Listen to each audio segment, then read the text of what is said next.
Gold trusted gold buyers తాకట్టులో ఉన్న బంగారాన్ని విడిపించి ఈ రోజు ఉన్న మార్కెట్ ధరకే కొనబడును. మరిన్ని వివరాలకు సంప్రదించండి 7771077720. Welcome to RTV. ఇప్పుడెప్పుడైనా ఎదురు చూస్తున్న జేఈ మెయిన్స్ అదైతే ఎగ్జామ్ రిజల్ట్స్ షీట్ ఏదైతే ఉంటుందో రానే వచ్చేసింది, అనౌన్స్మెంట్ షీట్. అయితే ఇందులో వచ్చిన కొన్ని క్వశ్చన్స్ మాత్రం కొన్ని రాంగ్గా ఉన్నాయి లేదా టెక్నికల్ ఇష్యూగా ఉన్నాయంటూ చాలామంది స్టూడెంట్స్ కానీ కొంతమంది ఫ్యాకల్టీ కానీ బయట వాళ్ళు కానీ కంగారు పడుతూ ఉన్నారు. అసలు ఏంటి ఈ గందరగోళం, ఎందుకు జరుగుతుంది అనేది ఈరోజు తెలుసుకోవడానికి మన దగ్గర ఉన్నారు ప్రముఖ విద్యావేత్త పవన్ కుమార్ కాసు గారు. సార్ నమస్కారం. నమస్తే. ఈ JEE main exam announcement sheet అయితే రానే వచ్చింది. అయితే మెయిన్ రిజల్ట్స్ ఎప్పుడు వచ్చే అవకాశం ఉందంటారు? ఫస్ట్ ఆఫ్ ఆల్ ఆర్టీవీకి కంగ్రాచులేషన్స్ అండి. ఒక ఇనిషియేటివ్ టేకప్ చేశారు. ఈ ఇష్యూని టేకప్ చేసి మీరు student community, parent community as well as the institution community నుంచి ఎన్టీఏ ఏదైతే దీనికి మిస్టేక్స్కి రెస్పాన్సిబుల్ దాన్ని క్వశ్చన్ చేయడానికి వీలవుతుందండి. ఇక్కడ రిజల్ట్స్ అనౌన్స్ చేసే ముందు వాళ్ళు రెస్పాన్స్ షీట్ అనేది రిలీజ్ చేస్తారు. అంటే పిల్లలు వాళ్ళు మార్క్ చేసిన ఆన్సర్ షీట్లని కంప్యూటర్లో వాళ్ళ అప్లికేషన్ ఐడి ఆధారంగా డౌన్లోడ్ చేసి చూసుకోవచ్చు. దాన్ని కీతో కంపేర్ చేసుకొని వాళ్ళు యూజువల్గా నాకు ఎన్ని మార్క్స్ రావచ్చు, దీని ద్వారా నాకు పర్సెంటైల్ కానీ ర్యాంక్ కానీ ఎంత వస్తుంది అనే విషయానికి ఒక ఐడియాకి వస్తారు. ఇది బాగుంది. దీని తర్వాత ఫేజ్ ఏంటంటే రిజల్ట్స్ అనౌన్స్మెంటే. ఏప్రిల్ 17th రోజు ఈ జేఈ మెయిన్స్ 2 దఫాలుగా జరిగింది, ఒకటి జనవరిలో ఒకటి ఏప్రిల్లో. దీనికి సంబంధించిన రిజల్ట్స్ రాబోతున్నాయి. అవునండి, ఏప్రిల్ 17th రోజు మనకి సాయంత్రం కల్లా ఈ రిజల్ట్స్ వస్తాయి సార్.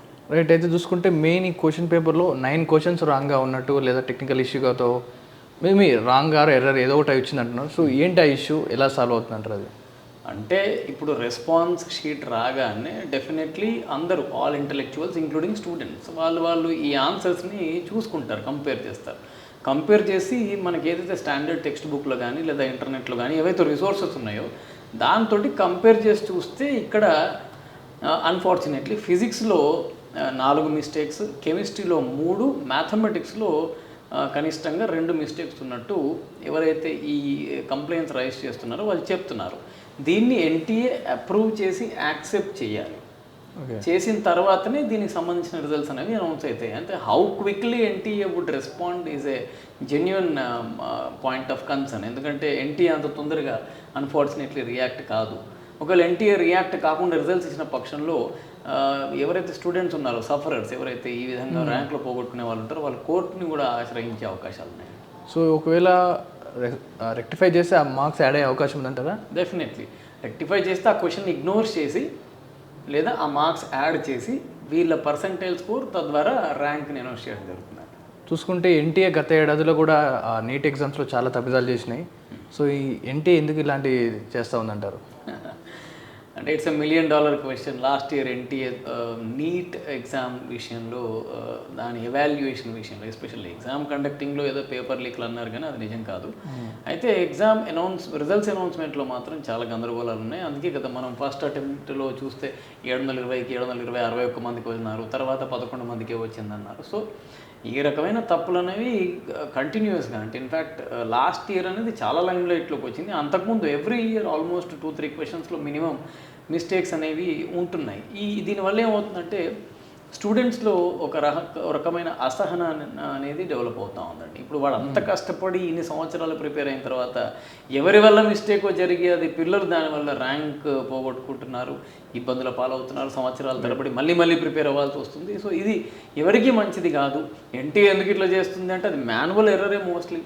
ఇక్కడ టెక్నికల్ ఎర్రర్స్ చాలా తక్కువ అండి.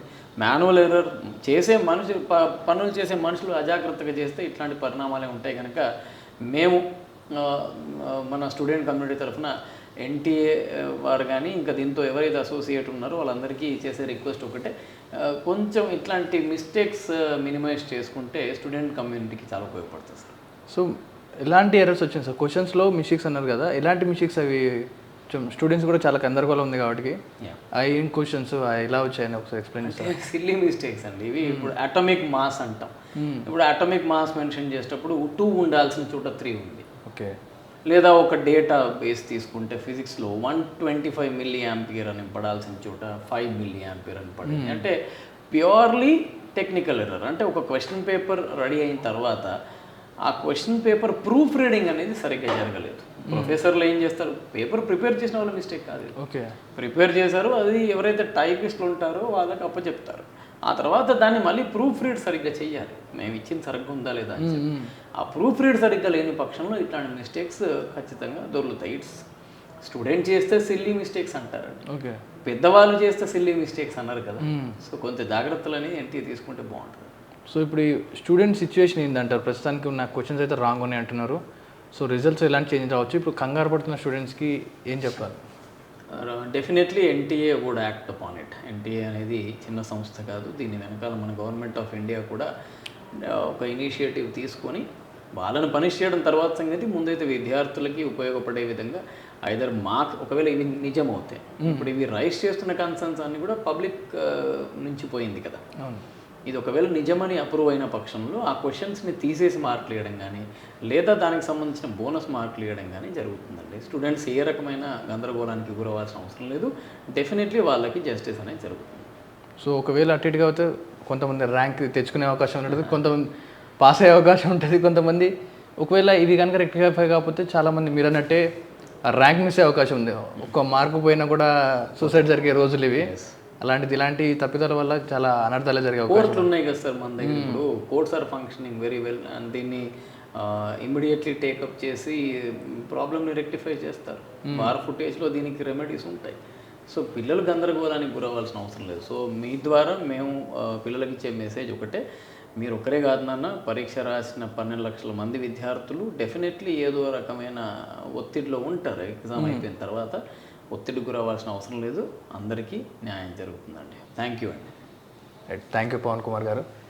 ఇదండి చూసారు కదా, జేఈ ఏదైతే రిజల్ట్స్ వస్తున్నాయో ఎవరు కంగారు పడాల్సిన పని లేదు, ఎందుకంటే ఎన్టీఏ రెస్పాండ్ అవుతుంది, దాని మీద యాక్షన్ తీసుకుంటుంది, బోనస్ మార్క్స్ యాడ్ అయ్యే అవకాశం ఉందని చెప్తా ఉన్నారు. కాబట్టి ఎవరు కూడా కంగారు పడద్దు, మా టీ తరఫున కూడా పదే చెప్తా ఉన్నాం. ఎందుకంటే 1 మార్క్ 2 మార్కులకు చాలామంది ఒత్తిడికి గురై సూసైడ్ చేసుకుంటా ఉన్నారు. సో ఇది కంప్లీట్గా వాళ్ళ మిస్టేక్ కాబట్టి ఎన్టీఏ దీన్ని సరి చేసుకుంటుంది, రెస్పాండ్ అవుతుంది, కోర్టులోనే అన్ని చూసుకుంటారు. కాబట్టి ఎలాంటి కంగారు పడుతుందని కూడా మా టీ తరఫున చెప్తూ ఉన్నాం. ఇది జేఈ మెయిన్ రిజల్ట్ సంబంధించిన పూర్తి వివరాలు. కెమెరామెన్ విజయ్తో పవన్ వాయిదేవ్, RTV. మరిన్ని వీడియోస్ కోసం ఛానల్ ని సబ్స్క్రైబ్ చేయండి. లేటెస్ట్ అప్డేట్స్ కోసం వాట్సాప్ ఛానల్ ని ఫాలో అవ్వండి. అండ్ లింక్ డిస్క్రిప్షన్ లో ఉంది.